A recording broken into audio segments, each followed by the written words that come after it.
Ang 36 anyos na si Rigor ay isang sundalo na nakabase sa Batangas. Naroon siya sa kanilang barracks kasama ang kanyang mga kaskwad. Siya ang kauna-unahang nakatapos sa morning routine ng pag-eehersisyo dahil pinakamaaga palagi siya kung magising. Kung ang mga kaskwad niya ay kanya-kanya pa lang ng pag-eehersisyo, siya na may kampante ng nakaupo sa harap ng isang study table habang may kung anong aklat na binabasa. Ang pinakamalapit na nag-eehersisyo sa pwesto niya gamit ang mabigat na dumbbell ay si Hiner. Pasimpleng sumilip ito sa binabasa ni Rigor. Iba't ibang uri ng mga aswang sa Pilipinas? Aba, astig yung binabasa mo ah. Bakit, pangarap mo bang makasagupa tayo ng mga aswang balang araw, Brad? Pwede. Pero seryoso, trip ko talaga magbasa ng tungkol sa mga aswang, pare. Grabe, napakarami pala talaga ng mga uri ng aswang, no? Hindi sila pare-pareho tulad ng dating alam ko. Saka, teka nga. Bakit di ka nalang mag-focus dyan sa pag-eehersisyo mo? Suplado naman ito. Pero ako niyan, Brad, pagkatapos mo ah. Parang magandang basahin eh. Pati mga illustration, no? Parang totoo. Nakakatakot nga tingnan. Nakisingit din sa usapan nila si Barry na isa pang kaklose ni Rigor, liban kay Hiner. Katunayay tropa silang tatlo. Halos magkakasing edad lang sila. Magkakasing tangkad at pare-pareho rin ng bilik ng katawan. Sa kulay at kutis lamang sila nagkatalo. Si Rigor ay moreno, si Hiner naman ay may pagkamistiso, si Barry naman ay malanegro. Brad, matanong ko lang ha, totoo ba talaga may aswang? Naniniwala ba kayo sa mga yan? Sa panahon natin ngayon ay parang hindi na yata akba na maniwala pa na may mga ganyan-ganyan eh. Di ako sigurado kung totoo sila o hindi. Pero may mga naririnig kasi akong kwento na totoo raw. Kalimitan daw ng binibiktima nila ay mga buntis. Mga aswang na tiktik ang mahilig sa mga buntis. Umaakyat sila sa bubong ng bahay at mula ron, sumasalakay gamit ang humahaba nilang dila na parang alambreng sinulid. Gumagawa sila ng butas sa bubong. Naalala niyo ba yung na-feature dati sa Jessica Soho? Naalala ko yun. Pero, aswang din ba ang tiktik? Oo, tama ka. Isa sa napakarami mga uri ng aswang ang tiktik. Bawat uri ay iba-iba ng paraan ng pambibiktima. Pero halos lahat, brutal. Ang akala ko kasi uri ng engkanto lamang lupa ang tiktik eh. Aswang pala yun. Brad, alin pala sa mga uri ng mga aswang ang pinaka nakakatakot at pinakamalakas? At alin naman ang pinakamahina? Base rito sa mga nabasa ko, ang pinakamalakas ay yung aswang na tinatawag na gabunan. Sobrang bilis kumilos nito at talagang nakakatakot ang itsura. Maitim siyang nilalang, pero ang mga balahibo at buhok sa katawan ay simputi ng snow. Marami silang taglay na kakayahan. Ang pinakamahina naman sa tingin ko ay yung aswang na yanggaw kung tawagin. Bagong hawa pa lang kasi silang aswang. Madali lang silang talunin dahil hindi pa nila gaanong gamay ang kanilang kakayahan. Ako, peram din pala ako niyang binabasa mo minsan, Brad. Parang interesting malaman ang iba't ibang uri ng mga aswang eh. Saka, para kung sakaling totoo talaga sila at may maikwentro ko, kahit paano siguro may alam ako kung paano sila kakalabanin o kontrahin o kaya talunin. Tama ka, Brad. Katunayan ay isa rin yan sa dahilan kung bakit inaaral ko ang iba't ibang uri ng mga aswang. Naisip ko kasi, halimbawa kung sa battlefield, lalo na kung gabi ay makainkwentro tayo ng isang uri ng aswang. No, di ba? Kahit papano, alam natin kung paano sila lalabanan at talunin. Oo nga no. Kaya makikiram din talaga ako niyan mamaya, Brad, kapag hindi mo na binabasa o kapag tapos mo na. Aba, iba na ang maraming alam. Lalo na't mga sundalo tayo. Dapat all around din ang nalalaman natin, di ba? Habang nag-uusap silang tatlo, ay biglang humangos na dumadating ang kanilang sarhento.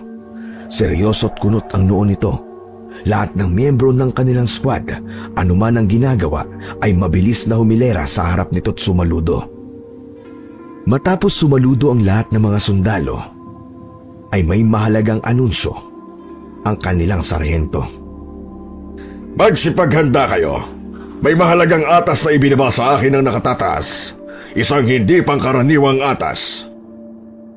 Nag-yes sir ang lahat at naghintay ng susunod na sasabihin ng kanilang sarhento. Ngunit tila nag-atubili ito. At sa huli, iniwan na lang silang lahat at nagtungo na ito sa opisina nito. Kaya naman nagtatakang nagsibalikan na lang sa kanika nilang ginagawa ang mga sundalo. Ano kaya ang atas ang tinutukoy ni Sarhento? Hindi pangkaraniwang atas? Ano kaya ang tinutukoy niya? Alam nyo, pakiramdam ko mukhang hindi maganda ang atas na inaatang sa atin sa squad. Nag-aatubiling sabihin sa atin ni Sarhento kanina. Brad Rigor, ikaw, sa palagay mo ba? Palagay ko? Yun na nga. Tulad ng sinabi ni Sarhento, kailangan na natin maganda. Base sa reaksyon niya, kailangan natin maganda hindi lang physically. All out na paghahanda ang kailangan.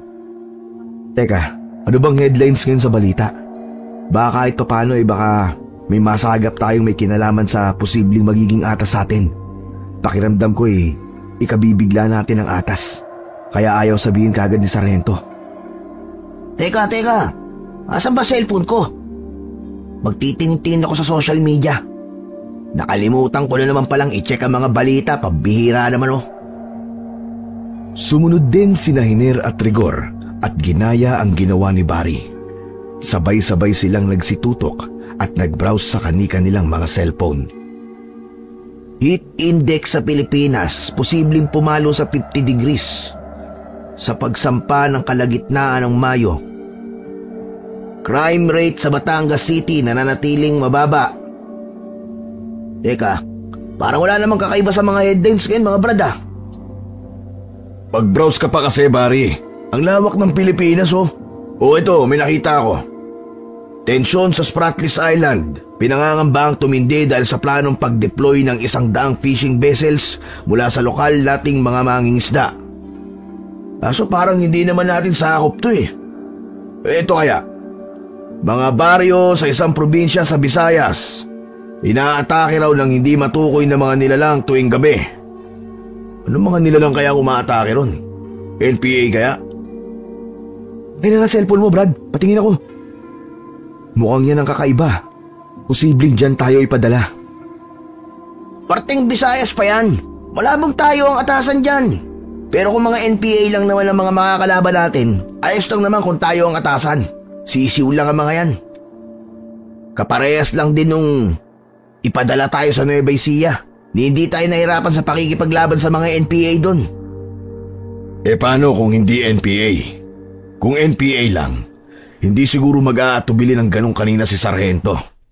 Malamang na mas mabigat pa ang posible nating makalaban kung sakali.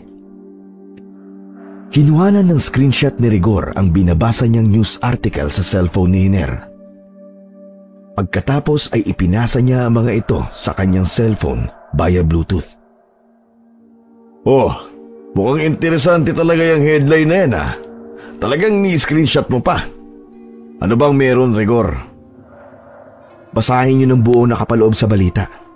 Ilang squads na pala ang pinadala doon. Pero lahat sila ay bigong matukoy yung mga salarin dahil hindi na sila nakauwi ng buhay.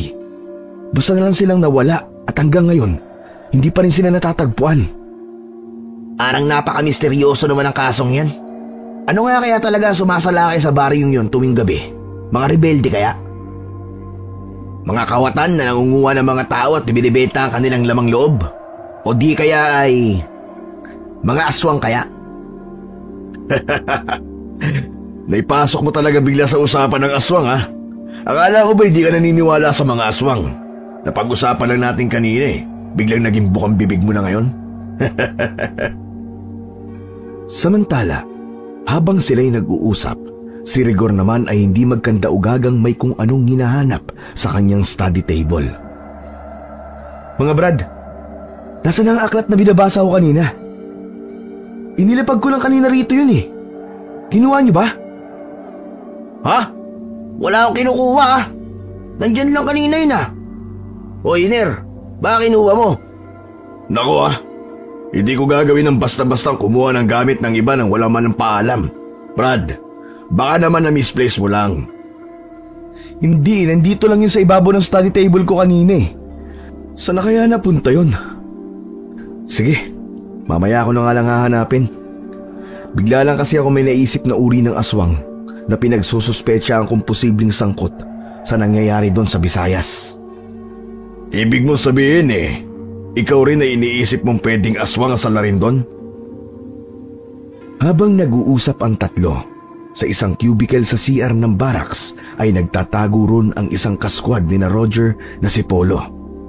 Siya ang palihim na kumuha ng aklat na binabasa ni Rigor na tungkol sa iba't ibang uri ng mga aswang.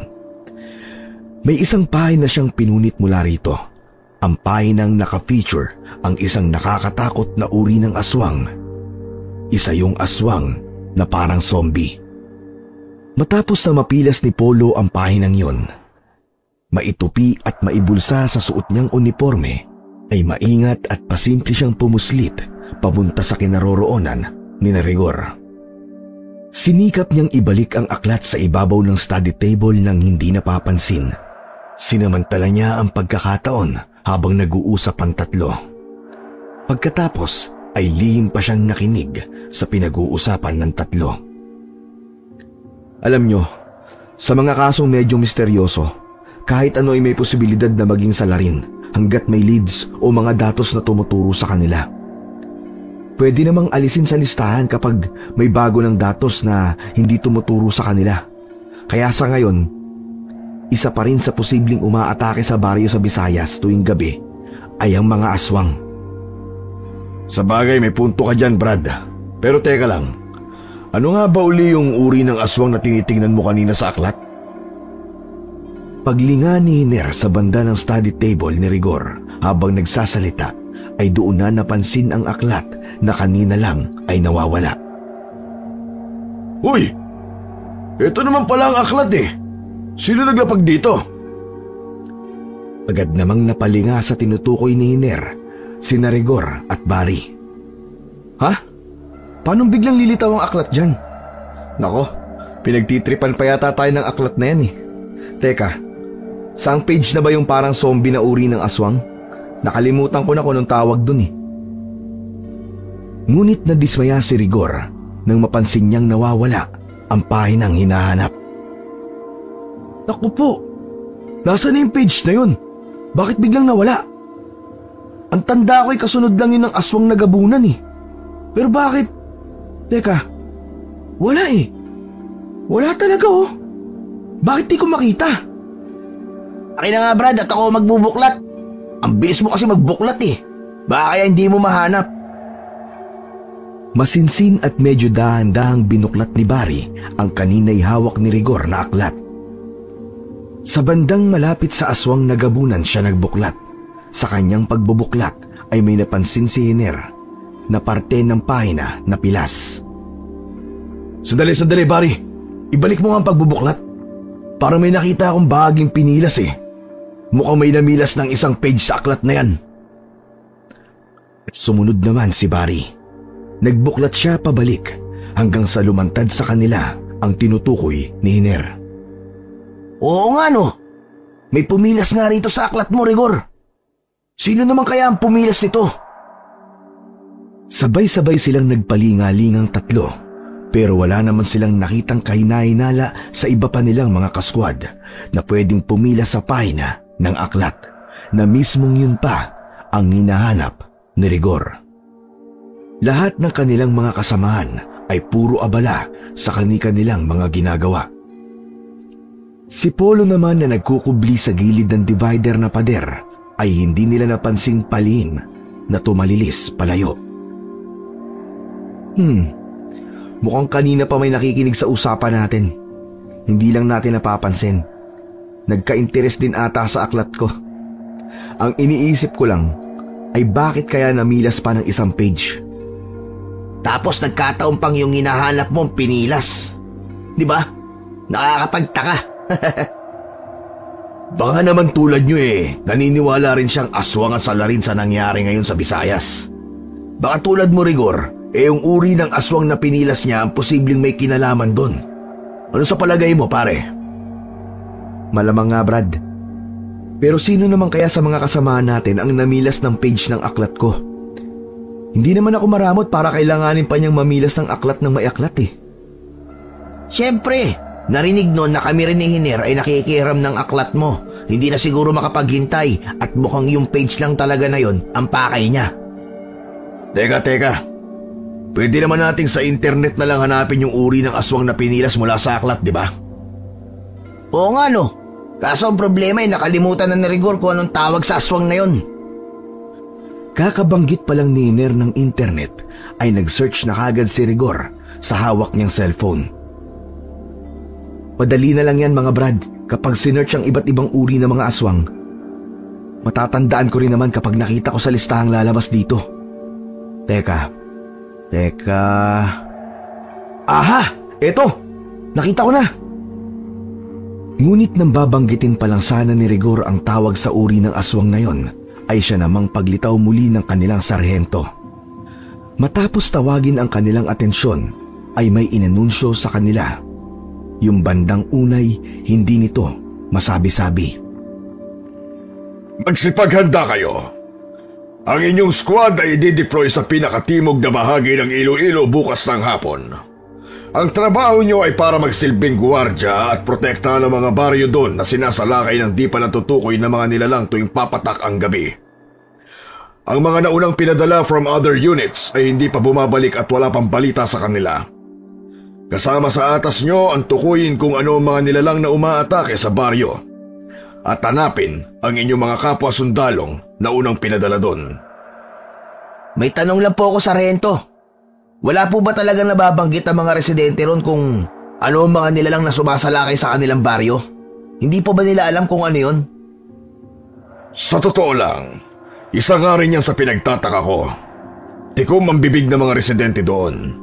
Ni ayaw nila magbigay ng kahit na konting description sa mga nilalang na umaatake sa kanila. Gusto nila ng proteksyon nating mga sundalo, pero parang ayaw naman nila makipagkooperasyon para sa ikalilipol na mga nilalang na yon.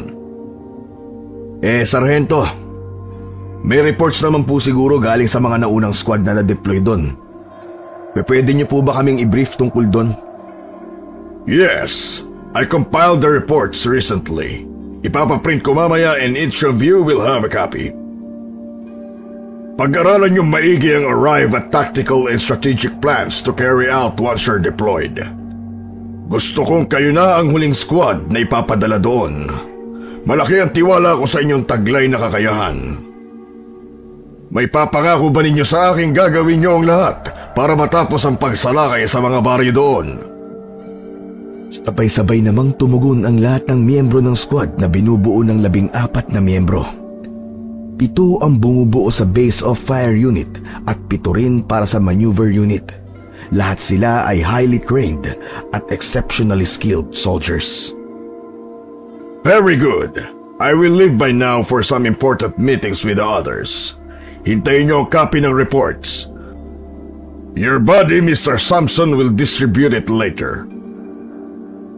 Pagkaalis ng sarhento ay naisipan ng lahat ng miyembro ng squad na magpulong sa pangunguna ni Marco Rillion na siyang tumatayong parang acting sergeant nila kapag wala ang kanilang sarhento.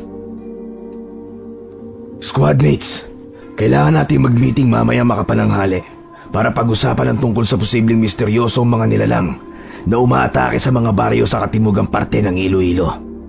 Gumawa kayo ng kinakailangang pagre-research at ilista ang mga posibleng misteryosong mga nilalang. I-research na rin ang tungkol sa mga lugar doon sa Iloilo. May internet naman tayo, kaya malaya tayong halugugin ang lahat ng mga makakatulong na mga impormasyon.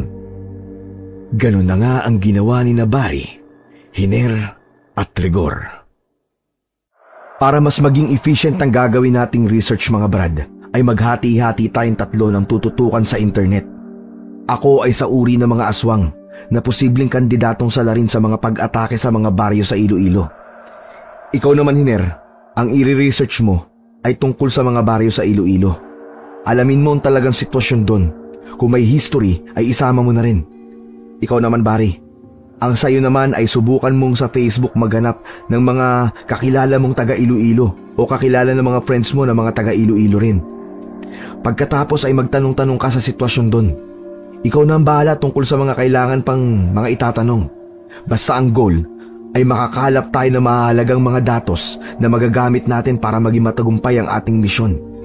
O ano mga Brad, ayos ba? Okay Brad, approve. Walang problema. Makakaasa ka sa amin.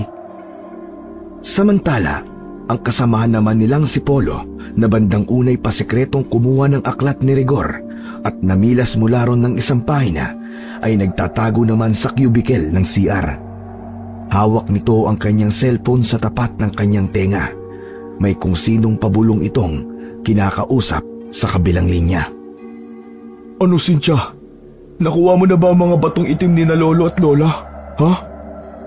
Ano? Hindi pa? Bakit naman hindi mo pa kinukuha? Ang bagal mo naman eh. Bukas ng hapon na pupunta riyan ang squad namin. Pwede mo nang kunin ang mga bato dahil sapat na ang lakas ng kapangyarihan nito dahil nadiligan na ng sapat ng dami ng dugo ng tao. Doon kasi kagabi kuya ang pagkuha ko sa mga bato. Ano may ginawa na naman kasing kawalangyaan ng Hilda na yon sa pinaglibingan kina lolo at lola. Hindi ko alam kung anong ginawa niya at bigla na lang kusang bumalik sa kanilang libingan ang bangkay ni na lolo at lola. Hilda? Sinong Hilda? Yung kalahi natin na nagrebelde dahil sa palaging pambubuli sa kanya ng iba nating kalahi. Ibinubuhos niya ang kanyang galit sa iba-ibang paraang hindi kagad mahuhulaan ng sinuman. Kung bakit kasi hindi pwedeng pumatay ng kalahi. Wala rin namang silbing isang yun. Basta. Huwag kang isangin ang problemahin mo. Ang problemahin mo ay ang makuwang itim na bato ni na lolo at lola mamayang gabi. Gawin mo ang lahat ng paraan na hindi ka maiisahan ng Hilda na yon. Tandaan mo, importanteng makuha mo mga bato. Dahil kung hindi, tuluyan na silang mawawala kapag dumating na riyan ang squad namin. Hindi basta-basta mga kasamahan ko. Mga pursigido silang manalo sa kahit anong laban o sitwasyon. Hindi sila basta-basta sumusuko. Ayaw ko masira ang pangarap ko maging katulad ni Lolo Distor. Ikaw, di ba? Gusto mo ring maging katulad ni Lola Tebang? Sige kuya, huwag kang mag-alala riyan. Mamayang gabi sinisiguro ko sa'yo makukuha ko na ang itim na mga bato. May naisip akong paraan kung paano maiisahan ang Hilda na yon. Siguraduhin mo lang ha. Dahil kung hindi malalagot ka sa akin kapag dumating na kami dyan bukas ng hapon. Siya nga pala, balaan mo rin ang mga kamag-anak natin at kababaryo natin dyan tungkol sa pagdating ng mga squad namin. Sabihin mo sa kanilang hindi basta-basta ang squad na darating. Ikaw pala kuya. Anong plano mo sa mga kasquad mo kapag nandito na sila? Baka naman pwedeng gumawa ka ng paraan para mapigilan silang pumunta rito. Mahirap sila pagplanuhan. Matitinik ang mga kasama ko. Hindi ko sila basta-basta matatalo ng ako lang. Isa pa hindi pa ako aswang. Kaya nga noon pa minamadali ko na sa iyo ang pagkuha sa itim na mga bato. Ako na nga ang gumawa ng paraan para magpadala riyan ng mga alay at madidilig sa mga itim na bato eh. Ikaw naman papatay-patay kumilos. May suspecha na ba sila tungkol sa atin? O sa kung anong uri ng aswang sina lolo at lola? Oo. Sinabi ko na nga sa iyo ay matitinik ang mga kasamahan ko rito. Lalo na yung 3. Sila ang pinakatinik sa lahi nating mga aswang. O siya, sige na. Masyado na palang matagal ang pag-uusap natin. Baka pagdudahan na nila ako rito. Basta yung billing ko sa iyo kailangan mamayang gabi makuha mo na mga itim na bato. Teka kuya, sandali lang. Kung makukuha ko mga batong itim mamayang gabi, paano ko may ibibigay sa iyo ang bato ni Lolo na hindi ako pagsususpecha ng mga kasquad mo kapag nagpunta kayo rito? Oo nga pala no. Ganito, anong bagay ang meron malapit sa pinaglibingan kina Lolo at Lola na sa palagay mo ay madali ko lang matutukoy at magsisilbing palatandaan natin? Teka, wala kuya eh. Alam mo naman sa banda ng pinaglibingan sa kanila, di ba? Isang baryo ng libingan lang ng ating mga kalahi. Alam ko na kuya, kung paano ko ibibigay sa iyo ang batong itim na walang makakapansin. Ano? Basta ako nang bahala kuya. Magugulat ka na lang kapag nakita mo yon. Basta maglagay ka ng markang bilog na pula sa pangsundalo mong sombrero. Pakatandaan mo kuya, uulitin ko. Maglagay ka ng kahit anong markang bilog na pula sa iyong sombrero. Yung markang hindi basta-basta mabubura. O siya, sige. Ililista ko yan. Sige. At baka hinahanap na ako ng squadmates ko. Lahat ng mga ibiniling ko huwag mo rin kalilimutan. Matapos ng palihim na tawag ay lumabas na ng cubicle si Polo. Nagulat pa siya nang mamataan niya si Barry na umiihi sa urinal malapit lamang sa cubicle na nilabasan niya. Oh, Barry. Kanina ka pa ba umiihi yan? Kumusta ang research nyo? Ayos naman. Sino pala yung kausap mo sa telepono at bakit panay pabulong ka? Parang takot na takot kang may makarinig Wala. Kapatid ko lang yun sa probinsya. May mahalaga lang akong ibinilin. Sinabihan kasi akong ibulong lang para daw hindi marinig ng mga kasama niya sa bahay at baka raw mabuking May kapatid ka sa probinsya? Nangakala ko ba taga rito kayo sa Batangas? Yung kapatid ko kasi na yun, nakapangasawa sa ibang probinsya. Doon sila sa bandang Visayas. Sa Cebu. Oo siya. Maiwan na kita. May aasikasuhin pa pala akong iba. Tuloy, magre-research na rin ako para sa meeting natin mamaya. May pagdududang nabuo sa isip ni Barry base sa ilang narinig niya sa kausap ni Polo sa cellphone nito. Nagmamadali niyang tinapos ang pag-ihi at muling binalikan sina Rigor at Tiner na sandali niyang iniwan dahil sa tawag ng kalikasan. Mga Brad, may mahalaga akong sasabihin sa inyo. Kanina nang umiihi ako sa CR ay narinig kong may kausap si Polo sa cellphone niya. Nandun siya sa loob ng isang cubicle. Parang may narinig akong itim na bato saka aswang sa kanilang usapan. Pabulong pa nga kung makipag-usap si Polo Talaga? Batong itim? Aswang? Ano pa mga narinig mo? Parang may narinig din akong libingan ng kanilang lolo at lola. Mga yun lang ang naabutan ko pagpasok sa CR Batong itim? Aswang? Libingan? Lolo at lola? Teka, parang Parang may connection sila sa isa't isa. Ano kaya ang meron? At mga yan ang pinag-uusapan nila. Sa kanalaman ko kanina lang nang tanungin ko si Polo, may kapatid pala siyang nasa probinsya sa Visayas daw. Taga Cebu. Malapit lang sa Cebu ang Iloilo, di ba? Oo, tama ka. Dagat lang ang pagitan. Di kaya nagbabalitaan lang sila tungkol sa mga ganap sa Iloilo? Medyo nagdududa ako sa mga kinikilos ngayon ni Polo. Parang hindi normal kanina ang reaksyon niya May kakaiba sa kanya kaninang kausap ko siya.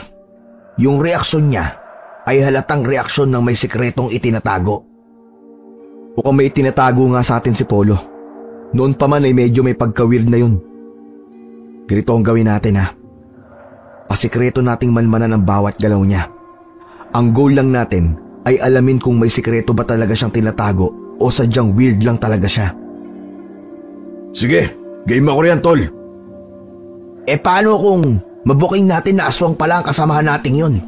Paano kung matrigger siya at tuluyang maging aswang? Kung may lahi man siyang aswang, hindi yung basta-basta magpapadalos-dalos. Ang mga aswang kasi, takot ang mga yan sa bala ng baril. Malamang natatakas kagad si Polo kapag nabuking natin siya. Paano kung unahan niya tayo? Alam niyo naman si Polo. Katulad natin siyang highly trained na sundalo. Siyempre, kailangan natin maging alerto palagi. Pwede naman tayo magsalitan mamayang gabi sa pagbabantay sa isa't isa. Reshifts tayo magdamag. Nagsasalita pa si Hiner nang biglang lapitan sila ng isa sa kanilang kasamahan, si Lito Samson, ang inatasan ng kanilang sarhento na mag-distribute ng kani-kanilang kopya ng reports tungkol sa mga ganap sa baryo sa katimugang Iloilo kung saan sila i-deploy. Oh, isa sa'yo, at isa sa'yo. Pag-aralan niyo maigi ang reports Good luck sa atin. Salamat, Brad. Ano kaya ang meron sa reports? Basahin na natin at pag-usapan na natin. At sabay-sabay na nga nilang binasa ng buong pananabik ang reports. Inabot din sila ng mga ilang minuto ng matamang pagbabasa. Pagkatapos ay pinag-usapan nila ang mga napansin nila rito. Ghost Barrio? Meron palang ganun sa Iloilo? Ang hindi ko lang maintindihan, paano naging Ghost Barrio ang isang barangay doon? Walang detalye tungkol dyan. Sabi ng isang comrade nating nag-report. Tiwangwang daw ang buong baryo at ang lupa raw doon ay kakaiba. Para raw malawak na bukirin na inararo pero pinabayaan din. Matigas daw ang lupa pero nananatiling mamasa-masa kahit mainit ang panahon. May mga tumutubo raw ng mga damo pero hindi raw kumakapal o lumalaking tulad ng mga talahib. Pagsapit naman daw ng gabi, may parang mga peste raw na umuumbok sa lupa na sanhi ng pagbibitak nito. Kapag inilawan naman doon ng flashlight, ay dagling bumabalik sa dati. Parang nakakatakot ang Ghost Barrio na yun ah. Misteryoso talaga. Hindi kaya may kung anong lumalabas mula sa lupa ron? Baka nga. Pero sabi pa rito sa reports, ang mga nakapalibot naman daw ng mga baryo sa Ghost Barrio na yon ay pare-pareho lang mapupuno o malagubat. Tuwing gabi rin daw, ay parang may mga aninong unti-unting lumalabas mula sa mga puno. At kapag inilawan din doon ng flashlight, ay mabilis na nagtatago sa mga puno. Sabi ko nga, literal naman yata ang Ghost Barrio ang baryo na yun eh. Palagay ko ay dating libingan o sementeryo ang Ghost Barrio na yun. Kaya walang kahit sinong tumitira ron na tao. Siyempre, sino ba namang titira sa isang lugar na pinamumugaran ng mga multo at kababalaghan, di ba? Pwede rin. Teka. May nabanggit pala rito sa reports na may kinuha raw silang footage na magpapakita ng mga kakaibang nakikita nila sa paligid sa pagpatak ng gabi. Pero ang footage na to ay nawawala. Mukhang isa to sa hahanapin natin doon maliban sa mga senyales kung nasaan ang mga sundalong na unang idineploy ron. Bakit parang gustong-gusto ko nang pumunta ron? Alam nyo na, gustong-gusto ko mga katulad ng ganitong misteryosong misyon. Parang punong-puno ng pakikipagsapalaran at thrill. Ako man Brad mukhang mararanasan din natin ang isang kakaibang pakikipaglaban. Excited na ako malaman kung anong nila lang ang makakasagupa natin kung sakali. Mga halimaw kaya makakasagupa natin? Mga engkanto? Pero paano pala kung dead comrades natin ang makakalaban natin? Aba, mukhang kakaibang laban yun ah. Maraming pwedeng mangyari mga Brad kapag nandun na tayo. Kaya marami tayong dapat paghandaan. Teka, anong oras na ba? Aba, magtatanghalian na pala. Tara na sa feeding quarters. May meeting pa tayo pagkapananghali natin. Matapos nilang makapagpananghalian ay naganap na nga ang meeting sa pangunguna ng acting sergeant nila na si Marco. Pinag-usapan nila ang mga tactic at strategies na isasagawa nila kapag na-deploy na sila sa Iloilo. Pinag-usapan din nila ang nasa reports mula sa mga naunang na-deploy na mga sundalo pero hindi na nakabalik. Siyempre, ang mga report na yon ay natanggap via electronically. Kasama rin sa naging minute ng meeting ang tungkol sa mga posibleng misteryosong mga nilalang na sumasalakay kuno sa mga baryo roon. Nagsuggest si Rigor tungkol sa posibilidad na involve ang isang uri ng aswang sa nangyayari doon. Pero pinagtawanan lang siya ng kanyang mga kasamahan. Sa pagpapatuloy ng meeting ay may napansin si Rigor, Hiner at Barry. Teka, nasan pala si Polo? Wala pa siya rito sa meeting ah. Oo nga no, baka nasa CR na naman yun at lihim na naman nakikipag-usap sa kapatid ko no. Puntahan mo kaya Barry? Hindi na kailangan mga Brad. Ayun siya oh. Late dumalon loko. Ano kaya ang ginawa niya sa quarters at nagpalit pa? Maya-maya mga Brad, pagbalik natin sa quarters, check niyo ang mga gamit niyo at ang paligid. Hindi tayo pwede magpakampante. Iba talaga ang pagiging weirdo ng taong yan. Matapos ang meeting ay bumalik na nga sila sa kanilang quarters. Tig-3 sundalo sila bawat quarter at magkakasama sina Hiner, Barry at Rigor sa iisang quarter na katabi lang mismo ng quarter ni Polo at ng 2 kasama nito. Siyempre ay palihim na minamanmanan ng 3 ang bawat kilos ni Polo. Nang maggagabi na ay napansin nilang hindi mapakali si Polo doon sa quarter nila ng mga kasama nito. Napansin nilang pasimple nitong kinuha ang sombrero nito sa kamay kung anong markang inilagay sa gitna ng pinakatuktok ng sombrero. Markang bilog na kulay pula. Pagkatapos ay pasimple ulit itong tinago ang sombrero. Hindi pa rin humuhupa ang pagiging hindi mapakali nito, kaya naman lumabas ito ng quarter. Sinundan ni na Rigor si Polo hanggang sa lumabas ng barracks. Doon ito nagpalakad-lakad ng paroon at parito na hindi pa rin mapakali. Para saan kaya yung markang bilog na pula kanina sa sombrero niya, mga Brad? Malamang ay special mark yun. Pero bakit kaya kailangan niya yun? Wala naman sigurong CCTV sa pupuntahan natin. Hindi rin naman kasama sa strategy natin ang drones. Oo nga pala. Bakit nga pala hindi natin naisipang isuggest ang paggamit ng drones? Magdala tayo ng kahit isang drone. Kung magdadala man si Polo bukas ay malalaman din natin. Pati yung dahilan kung bakit may pulang marka ang sombrero niya, malalaman din natin yun. Teka, nasaan na si Polo? Bakit bigla siyang nawala? Antang nagpalinga-linga ang tatlo at hinanap si Polo. Baka bumalik siya sa kwarter nang di natin napapansin. Ngunit nang tingnan nila si Polo sa quarter ng mga ito, ay wala rin silang Polong nadatnan. Pambihira! Saan kaya nagpunta yun? Alam ko na. Baka nasa CR na naman yung siraulong yun. Puntahan mo nga, pare. Pero kahit sa CR, ay wala ron si Polo. Huwag na nating hanapin yun, mga Brad. Basta 3 shifts tayo sa pagbabantay ngayong gabi. Ikaw, Barry, ang first shift mula 9 p.m. hanggang midnight. Ikaw naman, Niner, mula midnight hanggang 3 a.m. Ako naman ang last shift from 3 a.m. hanggang 6 ng umaga. At ganun na nga ang nangyari. Pero sa buong magdamag na yon ay hindi nila napansin si Polo. Nagulat na lang sila kinaumagahan na nasa labas na agad ito para sa morning exercise routine nilang mga sundalo. Pagsapit naman ng 2:00 ng hapon ay yun na nga. Ready to deploy na ang kanilang squad papuntang Iloilo. 3 helicopter ang maghahatid sa kanila roon at mismong sa Ghost Barrio sila ibababa. Pagbaba naman nila roon ay kanya-kanyang galaw na sila kagad. Ganito pala ang itsura ng Ghost Barrio na to. Nakakatakot nga talaga at may pagka-misteryoso. Malawak na lupain na parang pinabayaang taniman.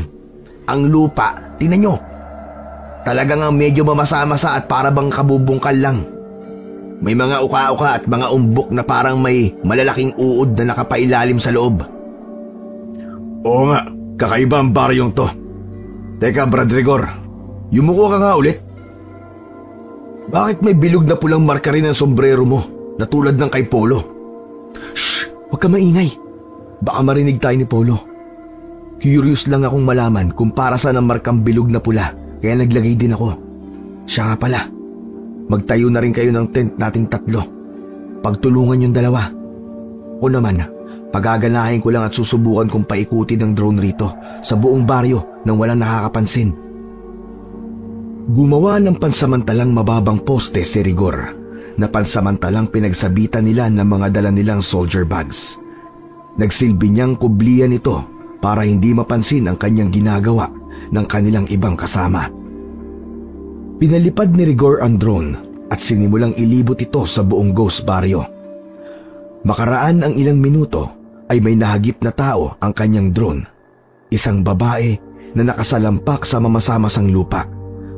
Parang hinihimas nito ang mamasamasang lupa at may kung anong sinasambit dahil gumagalaw ang mga labi nito.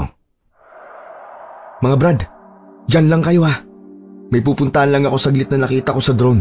Lalapitan ko lang. Ingat ka, Brad. Huwag mo kalimutan ang armas mo. Pinuntahan at dahang-dahang nilapitan ni Rigor ang nakita niya sa drone. Natiyak niyang isa itong babae na medyo bata pa. Mas bata pa sa kanya. Nasa tansya niya ay mga nasa 20s pa lang ito. Nagulat pa ang babae nang maramdaman ang presensya niya. May mga sundalo na naman palang pinadala rito.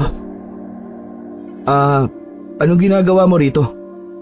Taga rito ka ba o sa kalapit baryo? Kung sabihin kong, oo, taga rito ako, maniniwala ka kaya? Saka hindi kayo dapat nandito. Mapanganib ang lugar na ito. Kung magpapagabi kayo rito, hindi na kayo aabutan pa ng umaga. Ha? Anong ibig mo sabihin? Alam mo ba ang mga nangyayari sa lugar na to? Oo. At sa katunayan, sawa na rin ako sa lugar na ito. At galit na rin ako sa mga kalahi ko. Kalahi? Anong lahi ba ang tinutukoy mo? Alam kong sundalo ka. Pwede mo akong patayin ngayon din kapag sinabi ko sa'yo kung ano ko. Wala na rin naman sa akin kung papatayin mo ko dahil nawawalan na rin naman ako ng ganang mabuhay. Pero bago pa man ako mamatay, gusto ko sana kayong tulungan. Bakit? Bakit mo kami gustong tulungan? Ako nga pala si Hilda. May lahi akong aswang. Sa totoo lang, ay ayaw kong may lahi akong aswang. Ito ang dahilan kung bakit naging amalanhig ang aking ina. Ayaw kong ipasa niya sa akin ang bato niyang itim. Amalanhig? Ibig sabihin ay isang amalanhig ang nanay mo? Tama. Alam mo ba kung bakit tiwangwang at walang nakatira sa buong baryong ito? Dahil ang baryong ito ay libingan ng mga amalanhig. Dito sa kinatatayuan ko, dito nakalibing ang aking ina. Mamayang gabi ay lalabas ulit siya mula sa libingang ito para hanapin ako. Ngunit magtatago ko. Pupunta siya sa kalapit na mga baryo para mambiktima at lumapa ng tao. Hindi lang siya mag-isa na lalabas mula sa hukay mamayang gabi. Marami sila. Marami. Sabay-sabay silang lulusob sa mga baryo para hanapin ang kanilang mga kaanak at para ilipat sa kanilang mga batong itim para mapayapa na sila. Ngunit hanggat hindi nila na ililipat ang batong itim, ay patuloy sila sa pambibiktima ng mga tao tuwing gabi. Pero bakit hindi ito nababalita sa media? Dahil kapag nabalita, ay lalong magiging mabangis at makapangyarihan ng mga amalanhig. Ganun pala. Pero posible bang matalo namin ang mga amalanhig? Hindi niyo sila basta-basta mapapatay gamit lang ang inyong mga armas. Hindi sila tinatablan ng bala at baril o kahit granada. Isa lang ang pwede makatalo sa kanila. Ay hindi, dalawa pala. Anong dalawang bagay ang makakatalo sa kanila? Pwede mo bang sabihin sa akin? Ipangako mo muna sa akin na gagawin niyo ang lahat para matalo niyo sila. Dahil kung hindi matatapos ang kanilang pambibiktima ng mga tao. Pati ako ay hindi rin matatapos ang paghihirap. Ipinapangako ko, gagawin ko ang lahat para talunin sila. Basta sabihin mo lang sa akin ang lahat ng kanilang kahinaan, pati na ang ibang mga bagay na kailangan kong malaman. Bago sumagot si Hilda, ay may itinuro muna ito sa malayo, sa bandang dulo ng baryo. Nakikita mo ba ang maliit na lawalawaan sa dulo ng baryong ito? Ang unang kahinaan ng mga amalanhig ay tubig. Kapag nabasa sila, ay magiging tumpok sila ng mga uod. Kailangan niyang papuntayin sila ron sa kahit anumang paraan. Oo, alam ko yan. Nag-research din kasi ako tungkol sa mga amalanhig. Yung ikalawa nilang kahinaan, ano naman yun? Apoy. Apoy ang ikalawa nilang kahinaan. Malapit sa lawalawaan, ay nakikita mo ba ang isang parang bundok ng dayami? Malapit din doon ay nakikita mo ba ang isang maliit na parang burul-burulan? May uka sa isang silid nito na pwedeng pasukin ng isang tao. Sa pinakaloob nito ay may ilang galon ng gasolina. Ako ang pasikretong nagtipon ng mga yon. Pati na yung dayami. Matagal ko nang balak lipunin ang lahat ng mga malanhig sa baryong ito. Pero hindi ko kaya nang ako lang mag-isa. Linano ko magpulong sa mga naunang mga sundalong ipinadala rito. Ngunit inunahan ako ng takot at pangamba. Pero ngayon ay handa na ako. Mamatay man ako o hindi, magtagumpay man ang plano o hindi, handa na akong sumugal. Ngunit mas mabuti kung sisiguraduhin kong magtatagumpay ako sa aking plano. Habang sila ay nag-uusap, walang ano-ano ay may isang ibong kukok na lumipad at dumaan sa kanilang direksyon. May kung anong itim na bato itong hinulog sa tapat mismo ng pandibdib na bulsa ni Rigor. Ganun na lang ang pagtataka at pagkabigla ni Rigor. Ganon din ang naging reaksyon ni Hilda. Pamilyar sa akin ang ibong kukog na yun. Alagang ibon yun ni Cynthia. Cynthia? Sino siya? Kalahi ko rin siyang aswang na naging amalanhig naman ang lolo at lola niya. Sila ng kanyang kuya ang mga tagapagmana ng kanilang mga batong itim. Ayaw na mga matatandang yun na sa kanilang mga magulang ipasa ang mga bato. Ngunit hindi madali ang pagkuha ng mga batong itim kapag nagtagal na. Kailangan pang madiligan o masayaran ng mga batong itim ng dugo ng tao. Mga 13 katao o higit pa ang kailangan pang maging biktima para makuha ang mga ito. Hindi ko alam kung ilan ang nabibiktima ng kanilang mga lolo at lola at hindi ko rin alam kung ilang katao na ang kailangan nilang biktimahin. Ilang beses ko rin pinigilan ang kanilang pagkuha sa mga batong itim. Ngunit kagabi, parang tagumpay na nilang nakuha ang mga ito. Anong pangalan ng kanyang kuya? Pwede ko bang malaman? Bago ko sagutin yan, gusto ko malaman kung ano ang inihulog ng kukok na yun ni Cynthia sa bulsa mo. Kinapa ni Rigor ang nasa kanyang pamulsahan at dinukot yon. Teka, isang batong itim ito . Huwag mong sabihin kapatid mo si Cynthia. Ha? Hindi . Wala akong kapatid na babae. Hindi ko kilala ang babaeng yun. Pero bakit sa'yo hinulog ng ibong kukok ang itim na bato? Hindi magandang senyales ito. Bakit naman? Anong ibig mo sabihin? Sasagot na sana si Hilda nang bigla na lang may dumalong kay Rigor. Wala silang kamalay-malay na nakalapit na pala sa kanila si Polo, na bandang unay nakita pala ang ibong kukok ng kapatid nitong si Cynthia. Huli na mapagtanto nitong nagkamali ng pinagbigyan ng batong itim ang kukok. Kaya nagkamali ang ibon dahil sa may pulang bilog na marka rin sa sombrero ni Rigor na tulad ng kay Polo. Hindi ito alam ni Polo. Ibigay mo sa akin ang bato, Rigor. Hindi na dapat na mapasayo yan. Nang pambuno ang dalawa sa pag-aagawan sa batong itim na ayaw namang ibigay ni Rigor. Dahil di hamak na mas malakas si Rigor, ay walang nagawa si Polo. Pakiusap, Rigor. Ibigay mo sa akin yan bago pa man maging huli ang lahat. Anong ibig mo sabihin? Anong ibig mo sabihin bago mahuli ang lahat? Ibibigay ang batong itim, Rigor. Huwag na huwag. Ito na ang pagkakataong sinasabi ko sa iyo kanina.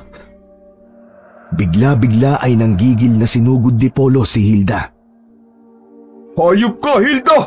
Salot ka talaga sa lahi natin!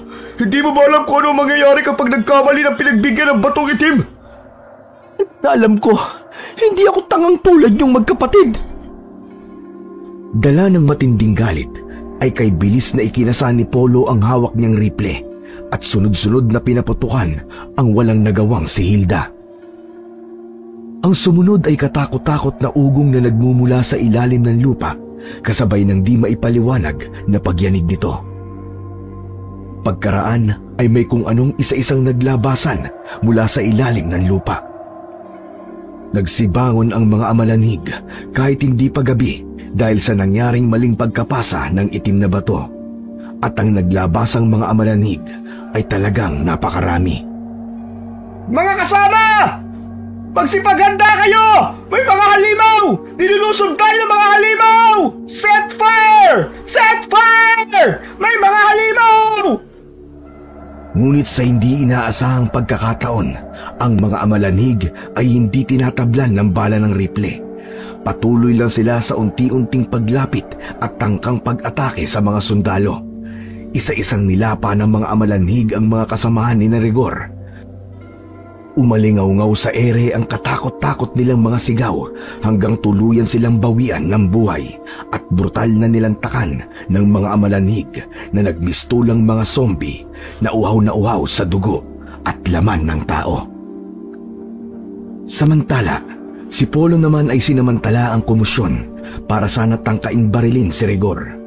Nang sa gayon ay mabawi pa niya ang itim na bato. Ngunit bago pa man niya maiputok ang nakatutok niyang rifle ay may isang grupo ng mga amalanhig ang biglang humila sa kanya at pati siya ay pinagtulungang lapain ng mga ito. Si Hilda naman ay buhay pa, Bago ito tuluyang malagutan ng hininga, ay sinigawan niya si Rigor. Huwag ka papunta sa lawalawaan! Dalian mo! Maging si Hilda ay pinagtulungan din lapain ng galit na mga amalanhig. Kasama sa lumapa sa kanya ang sarili niyang ina na hindi na siya nakikilala dahil sa nangyaring pagkakamali ng pagkakapasa ng itim na bato ng kukok na alaga ni Cynthia. Sa nasaksihan ay wala nang nagawa si Rigor. Sinunod na lang niya ang isinisigaw sa kanya ni Hilda. Mabilis siyang tumakbo habang hinahanap ang kinaroroonan ni Hiner at Barry. Nang makita niya ang mga itong nagsisikap iwasan ng mga zombie, ay sinigawan niya rin ang mga ito. Hiner! Barry! Sundan niyo ang direksyon tatakbuhin ko! Huwag kayong liliko palayo sa direksyon ko kung gusto niyo pang mabuhay! Sabihin mo lang kung saan papunta ang tatahakin mo para masigurado! Nakikita niyo ba ang lawa-lawaan sa dulo ng baryo? Doon ang direksyon ko! Pero bakit doon? Hindi ba dead end na ron? Ah! Alam ko na ang balak mo! Oo! Kaya bilisan niyo ang takbo! Huwag kayo magpapahuli sa mga amalanhig! Dahil kung hindi na kayo makakatakas pa! Dire-diretso lang kayo ng takbo! Huwag na kayong lilingon! Habang tumatakbo si Rigor, ay napansin din niya ang ibong kukok sa bandang ulunan niya. Nauuna lang ng kaunti sa kanya, parang nagmamasid ito sa mga nangyayari. Pagkaraan, ay bigla itong nagbago ng direksyon at mabilis na lumipad palayo. Hingal kabayo na sina Rigor, Hiner at Barry nang makarating sila sa lawalawaan. Dahil medyo malayo pa ang pulutong ng mga amalanhig sa kanila, ay saglit silang huminto para makabawi ng paghinga. Grabe! Muntik na kaming malapa ni Hiner kanina nang bigla na lang maglabakasan ng napakaraming mga amalanhig. Sa sobrang dami nila, ay halos matulala na lang ako kanina. Muntik pa nga ako matumba kanina nang sa mismong tapat ko lumitaw yung isa. Mabuti na lang na itukod ko kagad yung hawak kong rifle. Ano ba kasi nangyari, Rigor? At bigla-bigla na lang sila naglabasan. Akala ko ba'y tuming gabi na naglalabasan ng mga amalanhig? May mali kasing nangyari. Sa ako na ipapaliwanag sa inyo. Tingnan nyo, nandiyan na sila. At parang mas lalo silang bumibilis. Dali, tumakbo na tayo. Ano ba ang susunod nating aksyon? Itutulak natin sila sa tubig. Kaya ba natin yun sa ganyang karami? Parang imposible mangyari yun. Ganito, makinig kayo mabuti. Mabilis naman kayo magsilangoy, di ba? Tatayo muna tayong 3 rito at hihintayin natin sila makalapit. Kapag malapit na sila sa atin, bigla tayong tatalon sa tubig at mabilis tayong lalangoy papalayo hanggang marating natin ang kabilang pampang. Nilingon saglit nila Hiner at Barry ang lawalawaan. Noon lang nila napansin na napakarumi pala ng tubig nito at mukhang masangsang pa ang amoy. Teka, lalawin ba talaga natin to, Rigor? Tingnan nyo naman, napakarumi at napakabaho ng tubig. Wala na tayong ibang option. Meron naman. Kung ayaw nyo na mabuhay, pwede nyo na mapiliing wag nang lumangoy. Basta ako, mas pipiliin ko mabuhay at ising langoy ng marumi at mabahong lawalawaan na yan. May pamilya pa ako naghihintay sa akin at yun ang pinanghahawakan ko. Okay, Pards. Para sa pamilya, titiisin ang lahat. Kaya na ang mga amalanhig. Naku po, ang mga itsura nila tinan nyo. Parang katapusan na talaga ng mundo natin. Humanda kayo at maging alerto. Tandaan nyo, sobrang gigil ang mga yan. Natapusin tayo dahil sa nangyari. Hindi na basta-basta mga amalanhig ang mga yan. Mga desperadong mga amalanhig na ang mga yan. Ayon sa na-research ko, kapag naging desperado na raw ang mga amalanhig, ang itim na mga bato nila isapilitan nilang ipapasa sa kahit na sino na lang na makita nilang tao. Kahit na hindi sa mga kalahi o kaanak nilang mga aswang. At kapag nangyari yun, ay lalong lalakas at babangis ang kanilang lahi. Kaya dapat talaga na malipol natin silang lahat ngayon para hindi mangyari yun. Galingan na lang natin. Pero teka, Rigor, di ba kapag naging mga tumpok sila ng uod sa tubig, ay pwede pa silang mabuo ulit kapag nakaahon sa tuyong lupa ang kanilang mga uod? Ano ang susunod natin gagawin pagkatapos natin silang lunurin sa lawalawaan? Mamaya nyo malalaman sa kabilang pangpang. Basta sumunod na lang kayo sa inuutos ko. Ang importante muna ngayon ay wala muna kayong ibang iisipin kundi ang mga amalanhig na mga to. At kung paano kayo ligtas at mabilis na makakalangoy sa kabilang pangpang ng lawalawaan. Presence of mind lang muna and survival instincts. Okay. Eto na nga sila. Magbilang ka ng 3, Rigor, kung kailan tayo sabay-sabay natatalon. At tuluyan na nga nakalapit ang mga amalanhig sa kanilang kinaroroonan sa pinakagilid mismo ng lawalawaan. Dumagundong ang galit na atungal ng mga ito.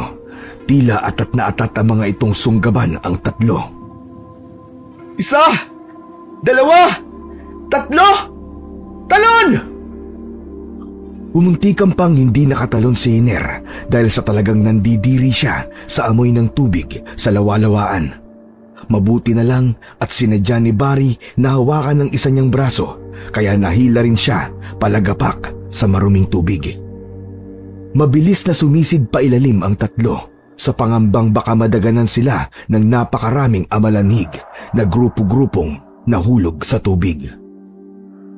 Tulad ng inaasahan, ang lahat ng mga amalanhig na nahulog sa tubig ay kaagad na naging mga tumpok ng nakakadiri at naglalakihang mga uod.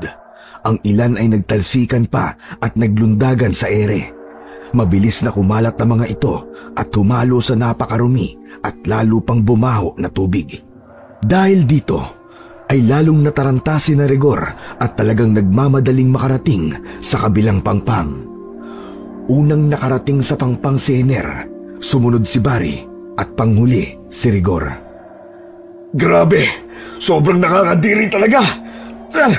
Parang babaligtad na sikmura ako! Nagsususuka si Hiner at nang lingunin naman ni Barry ang itsura ng puro uod na lawalawaan, maging siya ay nagsususuka na rin. Si Rigor naman, nang mapansin niyang mabilis na kumikilos sa mga uod patungo sa pangpang na kinaroroonan nila, ay naalerto siya. Alerto kayo, Hiner, Barry! Tingnan nyo! Mukhang sinusundan pa rin tayo ng mga uod ng mga amalanhig. Kapag nakasampa ang mga uod nila sa pangpang, ay magtutumpok-tumpok ulit ang mga yan hanggang sa mabuo ulit sila. Kapag nabuo sila, sipain nyo agad sila pabalik sa tubig. O kaya maghanap kayo ng kahit anong bagay na pangtaboy nyo sa makakasampang mga uod pabalik sa tubig. Yun lang ang gagawin natin? Aba, mapapagod tayo kung yun lang ang gagawin natin. Huwag kayong mag-alala. Basta yun muna ang gawin nyo. Ako naman ay pupunta sa munting burol na yun. May mga galon ng gasolina raw doon, ayon sa sinabi sa akin ni Hilda kanina. Hilda? Sinong Hilda? Kayong babaeng aswang na nakita ko sa drone kanina. Nakausap ko siya. Basta, saan ako na ikukwento ang lahat? Kailangan ko nang kunin ang mga galon at sunugin natin ang lawalawaan. Wala na tayong dapat taksayin pang panahon. Naku, may tumpok na mga uod na nabubuo sa pangpanginer.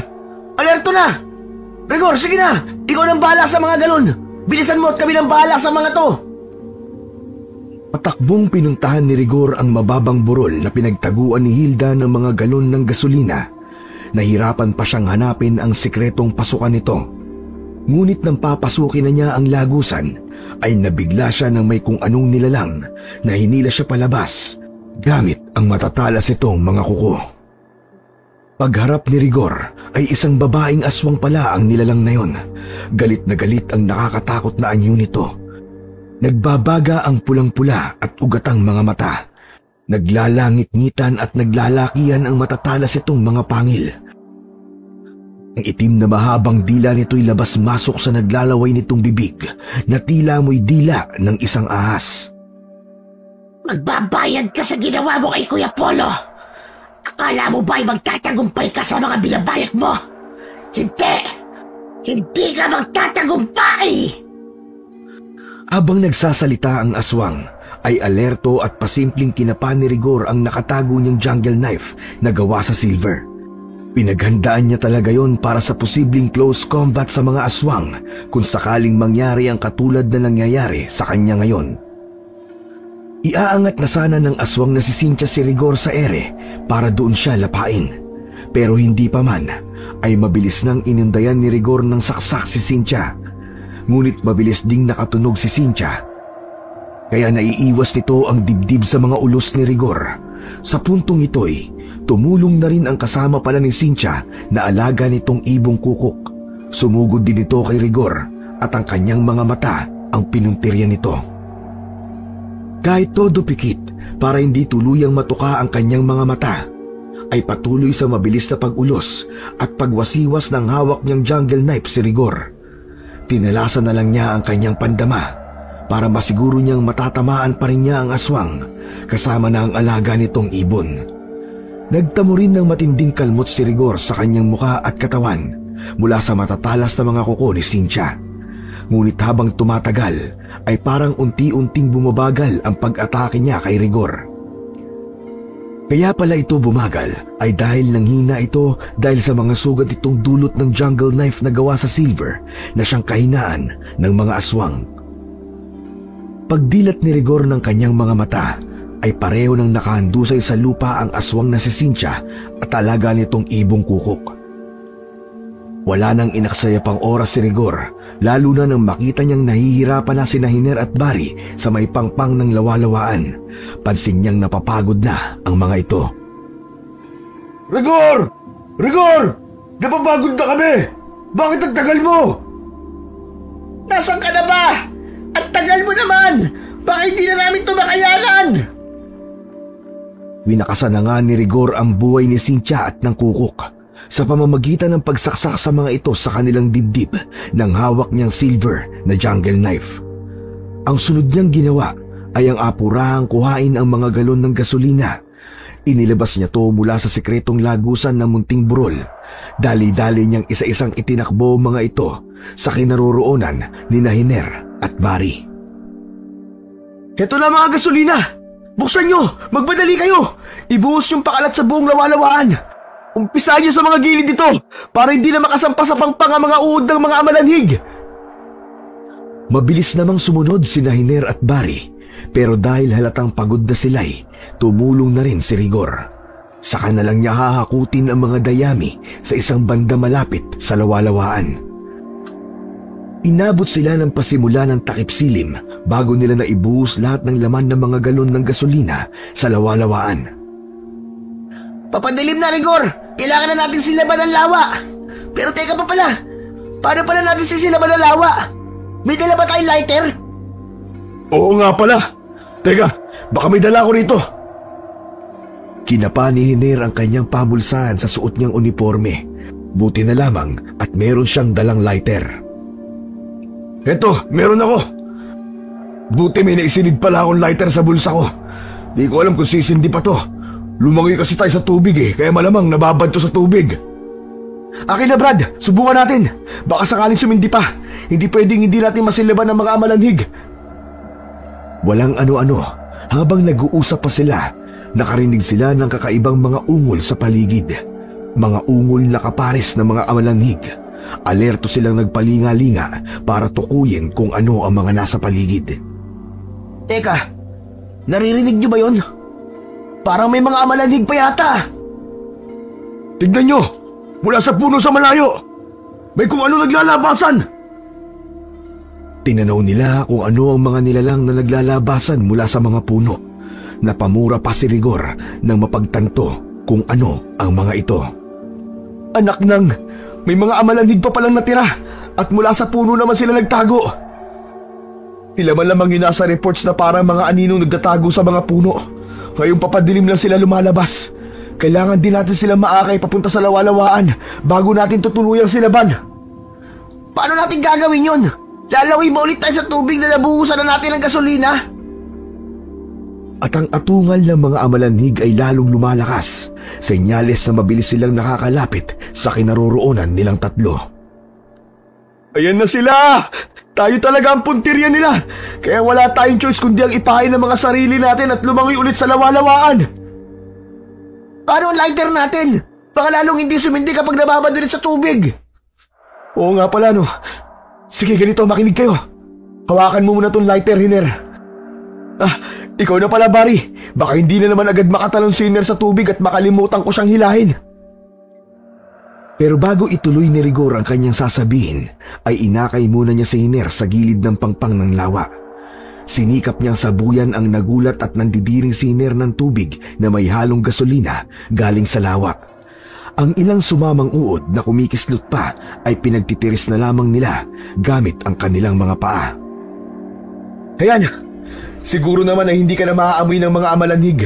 Kami na lang ni Barry ang maaamoy nila. So bali ganito na lang pala, Barry. Akin ang lighter. Ito, mauna ka nang tumakbo, Hiner, sa kabilang dulo ng pangpang at hintayin mo kami ron. Kami na lang ni Barry ang magiging pain. Subukan mo ng sindihan yan doon para kahit papano ay matuyo ng tuluyan.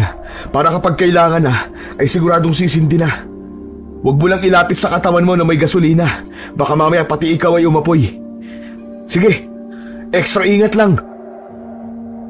Mabilis na tumakbo si Hiner sa kabilang pangpang at ganun din naman kabilis ang sumunod na mga pangyayari. Mabilis na nga nakalapit ang natitira pang mga amalanhig kina Hiner at Rigor. Nang ngayon na at pagkukumpulan na sila, ay mabilis ulit silang tumalon at sumisid sa lawalawaan. Ngunit dahil sa mga nagkikislutang pang napakaraming uod sa tubig, ay medyo nahirapan silang lumangoy. Kulang na lang ay sumuot sa mga butas ng kanilang mga muka ang mga uod, kaya lalo silang nahirapan. Pareho rin silang diring-diri at napapaungol na sila at napapasigaw. Rigor! Ano ba to? Pampira naman tong sinuot natin! Dito na yata ako matutuluyan! Ako rin naman! Ngayon lang ako nandiri ng ganito sa tanang buhay ko! Sobrang dami ng uod!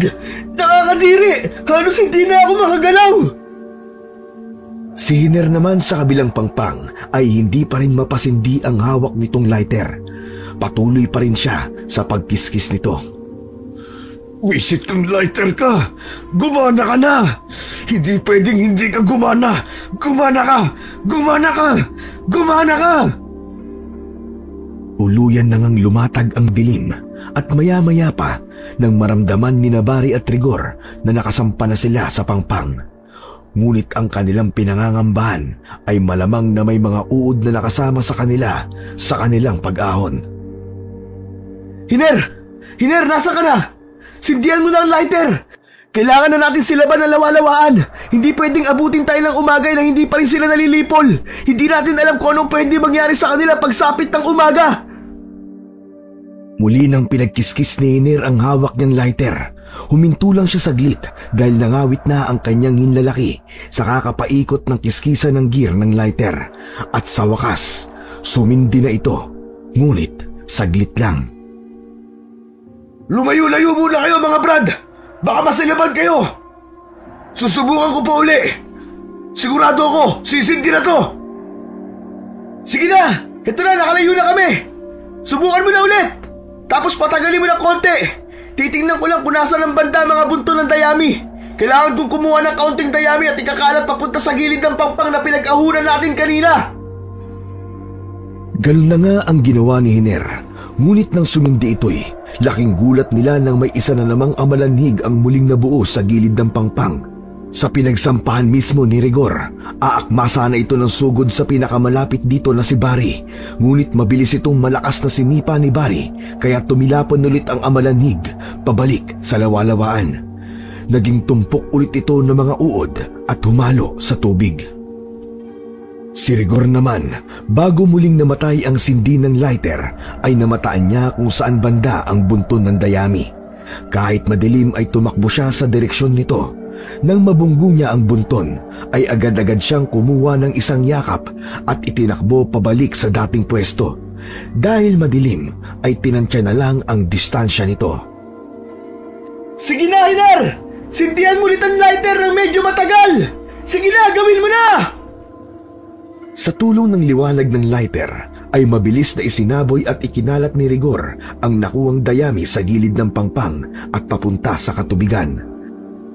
Pagkatapos, inabot niya ang lighter mula kay Hiner na muli nitong pinatay para hindi masilaban ng di sinasadya si Rigor.